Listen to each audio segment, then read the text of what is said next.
નમસ્કાર. આજના આ ખાસ વિશ્લેષણમાં સ્વાગત છે. આજે આપણે એક એવી કથાની વાત કરવાના છીએ જે ખરેખર અદ્ભુત છે. આજે આપણે પુરુષોત્તમ માસની એક પાવન કથા શ્રાદ્ધનું ફળ સમજવાના છે. જુઓ, આ માત્ર કોઈ વાર્તા નથી, પણ ભક્તિ અને શ્રદ્ધાનું એક એવું વિજ્ઞાન છે ને જે બતાવે છે કે આપણો સાચો ભાવ કેવી રીતે ભૌતિક પરિસ્થિતિઓને પણ આખી બદલી શકે છે. તો ચાલો પૂરા ઉત્સાહ સાથે આ સમજૂતીમાં જોડાઈ જઈએ. શરૂઆત કરતા પહેલા જરા આ પ્રશ્નો પર વિચાર કરો. શું ખરેખર માત્ર એક લોટો જળ અને એક તુલસીનું પાન કોઈ મોટા અને ભવ્ય 56 ભોગની બરાબરી કરી શકે ખરા? સામાન્ય રીતે આપણે તરત જ કહીશું કે ના, બિલકુલ નહીં. પરંતુ જ્યારે ઈરાદો અને હૃદયની શુદ્ધતા ભેગી થાય છે ને, ત્યારે સમીકરણો કેવી રીતે સાવ બદલાઈ જાય છે તે જ આ કથાનો મૂળ પાયો છે. તો ચાલો આ બધું બરાબર સમજવા માટે પહેલા જોઈએ ભાગ 1, પુરુષોત્તમ માસનો મહિમા. આખી ઘટનાનો સમયગાળો પવિત્ર પુરુષોત્તમ માસ એટલે કે અધિક માસનો છે. હવે આ કોઈ સામાન્ય મહિનો નથી હોતો. આ ભગવાન શ્રીહરિનો અતિ પ્રિય માસ છે. આ સમયમાં કરેલું દાન હોય, પુણ્ય હોય કે પિતૃકાર્ય હોય, તેનું ફળ અનેક ગણો થઈને મળે છે, એકદમ મલ્ટીપ્લાય થઈને. આ આધ્યાત્મિક સમયનું મહત્વ કેટલું મોટું છે તે આપણે આગળ જોઈશું જ. હવે આગળ વધીએ આપણા બીજા ભાગ તરફ, ગરીબ બ્રાહ્મણની ચિંતા.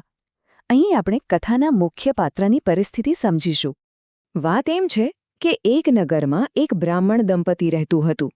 ભગવાન વિષ્ણુના એ પરમ ભક્ત, પણ આર્થિક સ્થિતિ સાવ જ ખરાબ. તેમનો ગુજારો સાવ ભિક્ષા પર જ ચાલતો હતો.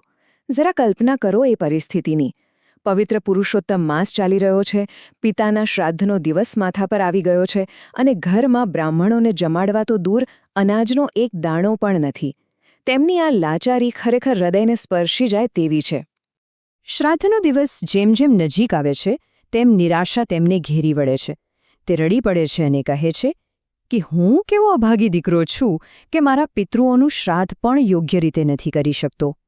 આ માત્ર પૈસાની કમી નથી, પણ આ એક ભક્તના, એક દીકરાના હૃદયની બહુ મોટી પીડા છે. તેને પિતૃઓની પૂજા કરવી છે, પણ સાધનો જ નથી. પણ કહેવાય છે ને કે અંધારામાં જ અજવાળું દેખાય. ભાગ 3, પત્નીની સાચી સમજણ. અહીં તેમની પત્ની એક બહુ જ મોટો રસ્તો બતાવે છે. અહીં એક બહુ રસપ્રદ વાત છે. તેમની અત્યંત સમજદાર પત્ની તેમને સાંત્વના આપતા કહે છે કે ભગવાન અને પિતૃદેવો ભાવનાના ભૂખ્યા છે, 56 ભોગ કે ધનના નહીં. આ એક જ વાક્ય આખી પરિસ્થિતિને જોવાનો દૃષ્ટિકોણ જ બદલી નાખે છે. કોઈપણ અર્પણનું મૂલ્ય તેની કિંમતથી નહીં, પણ તેને આપવા પાછળના ભાવથી નક્કી થાય છે. આ વિચારે બ્રાહ્મણની નિરાશાને આશામાં બદલી નાખી. આ સમજણ મળ્યા પછી શું થાય છે તે જોઈએ ભાગ 4માં, સાચી ભક્તિ સાથે શ્રાદ્ધ. તો શ્રાદ્ધના દિવસે બ્રાહ્મણ પહેલી સવારે નદીમાં સ્નાન કરે છે. તેની પાસે સામગ્રીમાં શું છે? માત્ર ઘરના આંગણામાંથી લીધેલી તુલસી અને થોડા કાળા તલ.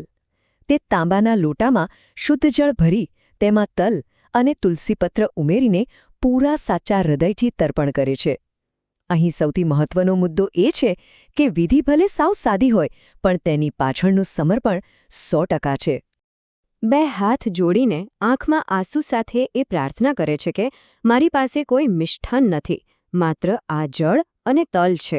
કૃપા કરીને મારો આ ભાવ સ્વીકારો. તેણે કોઈપણ જાતના આડંબર વગર પોતાની નબળાઈ અને શુદ્ધ ભક્તિ પિતૃઓના ચરણોમાં મૂકી દીધી. અને સાચું કહું ને તો આ નિખાલસતા જ તેની સૌથી મોટી તાકાત બની જાય છે. અને જ્યારે ભાવ આટલો સાચો હોય ને, ત્યારે પરિણામ પણ અદ્ભુત જ હોય. ભાગ 5, પિતૃઓના આશીર્વાદ અને ફળ. પુરુષોત્તમ માસનો પ્રભાવ અને બ્રાહ્મણની શુદ્ધ ભક્તિ, આ બંનેના સંગમથી એક મોટો ચમત્કાર થાય છે. પેલું સાદું જળ અને તલ પિતૃઓ માટે સીધું અમૃત બની ગયા.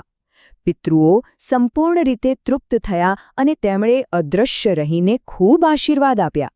આ સીધી રીતે સાબિત કરે છે કે આધ્યાત્મિક દુનિયામાં સાચી લાગણી એ જ સૌથી મોટું ચલણ છે. અને આનું પરિણામ ખરેખર રોમાંચક છે. બીજે દિવસે શું થાય છે? આખી જિંદગી જે બ્રાહ્મણે એક નાના કાચા ઝૂંપડામાં વિતાવી હતી, તે સવારે ઉઠે છે ત્યારે બધું જ બદલાઈ ગયું હોય છે. તેનું ઝૂંપડું રાતોરાત એક સુંદર પાક્કા મકાનમાં ફેરવાઈ ગયું છે અને ઘરમાં ધનધાન્યના ભંડાર ભરાઈ ગયા છે. આ છે પિતૃઓ અને ભગવાનની પ્રસન્નતાનું સીધું પરિણામ. તો ચાલો હવે આપણે અંતિમ ભાગ તરફ આગળ વધીએ. સાર અને બોધ. આમાંથી આપણે શું શીખવાનું છે? જેમ બ્રાહ્મણને સાચા ભાવનું આવું ઉત્તમ ફળ મળ્યું, તેમ ફળશ્રુતિ કહે છે કે જે પણ વ્યક્તિ આ પવિત્ર માસમાં શુદ્ધ ભાવથી ભક્તિ કરે છે, તેના જીવનના તમામ કષ્ટો દૂર થાય છે, તેને પરમ શાંતિ અને સમૃદ્ધિ મળે છે, અને અંતે તે વૈકુંઠ એટલે કે મોક્ષ પ્રાપ્ત કરે છે. આ એક બહુ મોટું આશ્વાસન છે કે શ્રદ્ધા બિલકુલ ક્યારે એડે નથી જતી. હવે આ સમજૂતી પૂરી કરતા પહેલા એક વિચાર કરવા જેવો પ્રશ્ન. બ્રાહ્મણ અને તેની પત્નીની વાત આપણને શીખવે છે કે ભક્તિ દેખાડાની મોહતાજ નથી. તો આજે, અત્યારે જ આપણે આપણા જીવનમાં એવું કયું નાનું, સરળ પણ સાચા ભાવવાળું કાર્ય કરી શકીએ છીએ? જરા વિચારજો. આશા છે કે આજના આ વિશ્લેષણથી કથાનો સાચો અર્થ સમજાયો હશે. જોડાવા બદલ સૌનો ખૂબ ખૂબ આભાર. બોલો પુરુષોત્તમ ભગવાનની જય.